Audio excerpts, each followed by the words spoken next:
आम्हाला जो विश्वास अहिल्यानगर शहराच्या जनतेने दिलेला आहे मागच्या 10 दिवसामध्ये, आणि पहिल्यांदा असं वाटतं की कामाची पावती म्हणून जनतेने हा निर्णय घेतलेला आहे की अहिल्यानगरमध्ये भारतीय जनता पार्टी राष्ट्रवादी काँग्रेसच्या युतीचाच महापौर होणार. आणि मला विश्वास आहे की उद्या जेव्हा निकाल लागेल तर संपूर्ण बहुमताकडे आम्ही वाटचाल करू. दोघांनीही मिळून 65% तरी संख्याबळ या दोन्ही पक्षाच्या नगरसेवकांचं मिळून राहील आणि अहिल्यानगरचा जो काही विकास आहे जो चाललेला आहे तर अधिक जलद गतीने आम्हाला करण्यामध्ये जनता साथ देईल हा विश्वास आहे. तुम्ही आता नागरिकांमध्ये फिरताय, एकूणच तुम्हाला आता काय अनुभव येतोय? आरोप केला जायचा नाही, आता जुन्या काळात मी जात नव्हतो हे बरोबर आहे, कारण की तेव्हा कामं जास्त होते, लोकसभेची जबाबदारी होती, दिल्लीला जावं लागायचं. आता थोडासा मी वेळ आहे त्यामुळे आता वेळ द्यावा लागतो. आणि मला असं व्यक्तिशः वाटतं की लोकसभेनंतर बऱ्याचशा गोष्टी बदलल्या. मला असं जाणवलं की नुसतं विकास करूनच सगळं होत नाही, जनसंपर्क तितकंच आवश्यक आहे. तर दोघांचाही समतोल करायचा मी प्रयत्न करतोय आणि विशेषतः जोडी लागते. म्हणून आता आम्ही ठरवलंय की आमदार संग्राम भैया हे जनसंपर्क करतील माझ्या वतीने, आणि मी दिल्ली आणि मुंबईचे जे काही प्रश्न आहेत ते त्यांनी मला सांगायचे आणि आम्ही मिळून सोडू ते मुंबईच्या स्तरावर. तर असं जोडी लागली का बरोबर काम होते.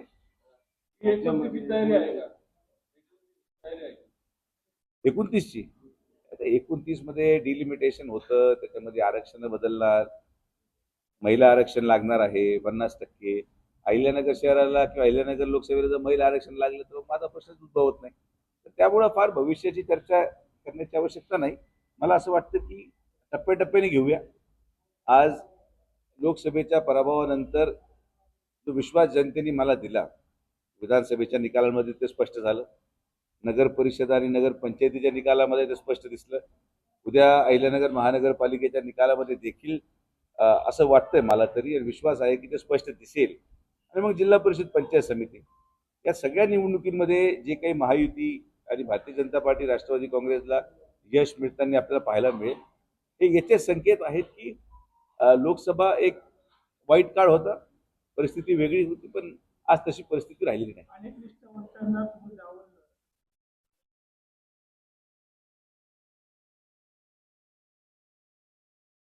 हे आता निष्ठावान लक्षात घ्या, जागा 68 आहेत. पुढच्या वेळेस मी मुख्यमंत्र्यांना विनंती करून एक 120 जागा करून आणणार आहे, जेणे की सगळ्यांना संधी मिळेल. आता 68 जागेमध्ये जेव्हा युतीचा धर्म आपण पाळतो तेव्हा 30-30 जागा वाटेला येतात. तर 30 जागेमध्ये काही लोकांना थांबावं लागतं, काही लोकांना उमेदवारी मिळते. पण भारतीय जनता पार्टी आणि राष्ट्रवादी काँग्रेस या दोन्हीही पक्षांमध्ये जे लोक थांबले त्यांचा आम्ही आदर करतो.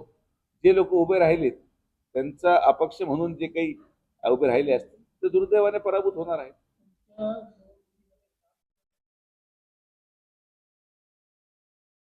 आता आजही आमच्या युतीमध्ये असे अनेक उमेदवार आहेत जे माझ्याबरोबर लोकसभेला नव्हते, माझ्या विरोधात काम केलेले लोक आहेत. पण मी अहिल्यानगर शहराच्या विकासासाठी माझा स्वतःचा अहंकार मागं ठेवून मनाचा मोठेपणा करत, ते विखे एवढा मोठा नाही, आज आपण विनिंग कॅन्डिडेटवर उमेदवारींचा आणि एबी फॉर्मचा विश्वास ठेवतो आणि त्याच पद्धतीने आम्ही पुढे गेलेलो आहोत. त्यामुळं ज्यांनी आमचं काम नाही केलं ते आज उमेदवार आहेत. मी नाव घेऊ इच्छित नाही, कारण की आज ते उमेदवार आहेत. उद्या तुम्ही जेव्हा निवडून येतील तेव्हा त्यांच्या समोर सांगतील ते कुठं होते.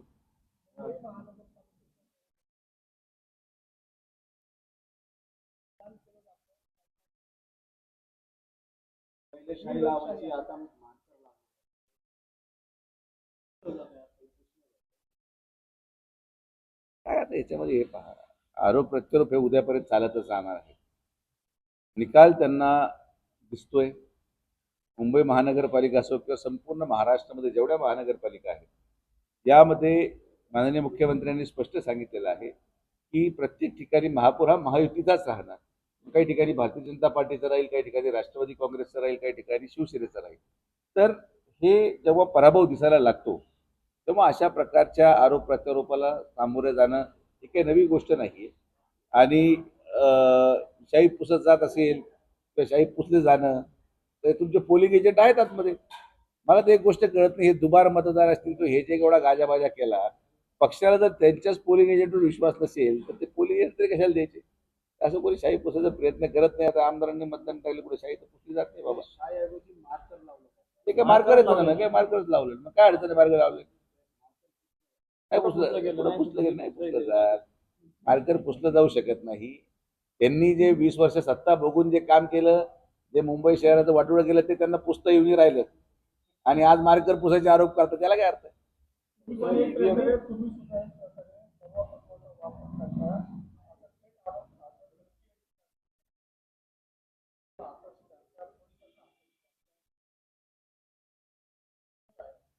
माझ्याकडे पाहून तुम्हाला वाटतं की मी तसेच करू शकतो? मी एकदम हसमुख माणूस आहे. मी हसत राहतो सातत्याने. आरोप करणारे किती गंभीरतेने आरोप करतात हा पण पाहायला पाहिजे विषय. पोलिसांची दहशत नाहीये. यांना सांगतो, मला माझं स्टेटमेंट होतं पूर्ण. यांना जे वाटायचं की आमचं सरकार आल्यावर एसपी आमच्या घरी सलाम करायला येईल, कलेक्टर आमचं दार उघडेल, आमच्या घरी पालकमंत्री, आमचाच मुख्यमंत्री, यांनी खाते पण जे वाटप केलं होतं आणि यांना वाटायचं की जिल्ह्याचे राजे झालेले आहेत. आज त्यांच्या कार्यकर्ते असतील किंवा कोणी असेल, मी स्पष्ट सांगितलंय, तुम्ही जर अवैध धंदा करणार तर खासदाराचा कार्यकर्ता असला तरी त्याचा बंदोबस्त केला जाणार, माझा कार्यकर्ता असला तरी बंदोबस्त होणार. याचा अर्थ असा नाही की कोणाला बळजबरी टार्गेट केलं जाते, पण अवैध धंदा करणारा खासदाराच्या संरक्षणाखाली असेल तर त्याला माफी मिळू शकत नाही. तो कोणाचा कार्यकर्ता याच्याशी आम्हाला घेणं नाही.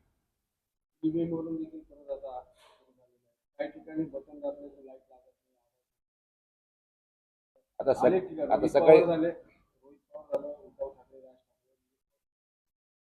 काय आहे, त्यांच्या लाईट लागल्यामुळे त्यांना ईव्हीएमचं लाईट दिसना, असे प्रॉब्लेम झाले. त्यांचे लाईट लागलेले आहेत, त्यामुळे आता त्याच्यावर काय फार चर्चा करण्यासारखा प्रश्न नाही. आता सकाळी पाहिलं नगरच्या आपल्या कार्यकर्त्याचा फोन आला की कमळाचं बटनच दाबलं जात नाही. कमळाचं बटन दाबलं तर दुसरंच लाईट लागू राहिला. आता आमचा पण आरोप आहे. ठीक आहे, आता आम्ही पण ठीक आहे म्हणतो की काय सुधारणा केली, आता लाईट पेटायला लागला. आता 4-5 मतं गेले आमच्या सकाळपासून तासाभरात, तर काय करू शकतो? तसं चाललं तर चालू द्यायचं. कोणी ज्याचा पुरावा राहील ना, असा आरोप प्रत्यारोप करून काय अर्थ नाही. You have to prove it. तुम्हाला प्रूव्ह करावं लागेल की बटन दाबलं जात नाही, लाईट पेटत नाही. या सगळ्या आरोपांना दर निवडणुकीचा फंडा आहे. आता उद्या समजा एखादं चुकून महाराष्ट्रामध्ये कुठेतरी त्यांची सत्ता आली, तेव्हा बटणं व्यवस्थित होते आणि आमची सत्ता आली का बटणं खराब होतात. त्यामुळे ते काही चर्चेला अर्थ नाही. हा? नाही, जागेचा आकडा असा नसतो. 65% संख्याबळाचा आम्ही पार करू असा आम्हाला विश्वास आहे.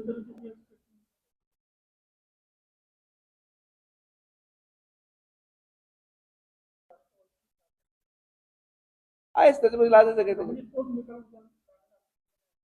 मला असं वाटतं की राष्ट्रवादी काँग्रेस हा या युतीमध्ये मोठा भाऊ म्हणून राहील आणि त्यांची संख्याबळ जास्त येण्याची शक्यता आहे आणि आम्ही आनंदाने स्वीकारू.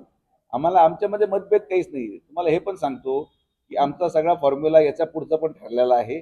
फक्त तो आम्हाला दोघांना माहिती आहे, आमच्या खालच्या नगरसेवकांना सुद्धा माहिती आहे.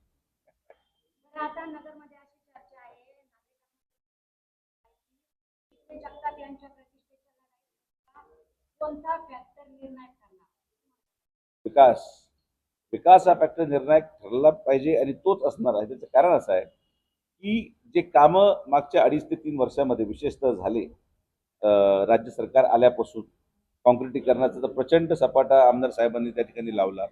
पालकमंत्री म्हणून जो काही निधी आपण या शहरामध्ये दिला, जवळपास मीच व्यक्तिगत आपल्या भारतीय जनता पार्टीच्या सगळ्या प्रभागांमध्ये 8 कोटीपेक्षा जास्त, 80 कोटीपेक्षा जास्त निधी वाटप केलेला आहे आणि त्याचे कामही झालेले आहेत. यांनी जवळपास 150-200 कोटी यांनी आणलेले, तर याचा फायदा उमेदवारीला मिळेल. आणि मला असं वाटतं की मुद्दा फक्त विकासावर हवा. हिंदुत्ववादी आमची भूमिका आहे, त्याच्याशी आम्ही नाकारत नाही. तर ते काही वारंवार आपण सांगायची आवश्यकता नाही. आम्ही हिंदू आहोत आणि आम्हाला त्यांचा अभिमान पण आहे. पण विकासावर आम्ही या निवडणुकीला सामोरे जातो आणि आम्ही विकासाच्या माध्यमातूनच मतं मागितली.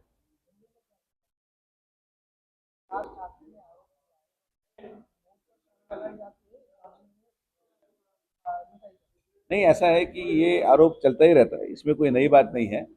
इन लोगों के जो पुराने काम हैं, जो इन्होंने मुंबई शहर में 20 साल जो कुछ नहीं किया, इनको वो मिटा नहीं पा रहे हैं, इनके आरोप नहीं मिटा पा रहे। तब वो नहीं मिटा पा रहे तो शाही मिट रही है, ऐसा आरोप कर रहे हैं। तो मुझे ऐसा लगता है कि रोज एक नया, हर घंटे में एक नया एपिसोड चल रहा है कभी वो ये आ गया, कभी वो आ गया, कभी शाही नहीं लग रही, कभी लाइट नहीं जल रही, कभी वोटिंग में कौन सा, ये सब मुझे लगता है कि लोकतांत्रिक प्रक्रिया में ठीक नहीं।